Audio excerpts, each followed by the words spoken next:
ನರವೃಂದ ಎಂಬೋ ಕಾನನದಲ್ಲಿ ಶ್ರೀ ಹರಿನಾಮವೆಂಬಂಥ ಕಲ್ಪವೃಕ್ಷ ಹುಟ್ಟಿತಯ್ಯ.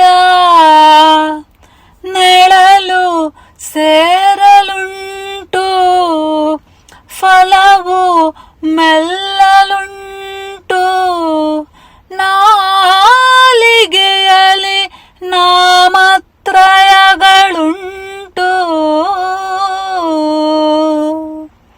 ನರವೃಂದ ಎಂಬೋ ಕಾನನದಲ್ಲಿ ಶ್ರೀ ಹರಿನಾಮವೆಂಬಂಥ ಕಲ್ಪವೃಕ್ಷ ಹುಟ್ಟಿತಯ್ಯ.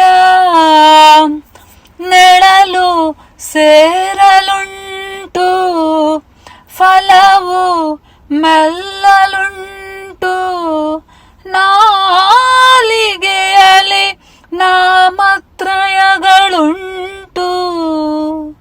ಇದೇ ಮನುಜರ ಮನೆಯ ಕೊನೆಯ ಠಾವು, ಇದು ಬ್ರಹ್ಮಾದಿಗಳ ಸಧಮಲ ಹೃದಯ ಪೀಠ.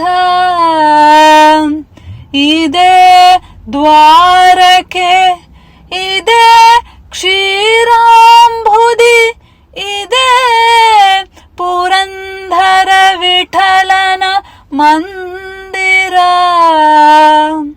ಇದೇ ಪುರಂದರ ವಿಠಲನ ಮಂದಿರ. ಇದೇ ಪುರಂದರ ವಿಠಲನ ಮಂದಿರ.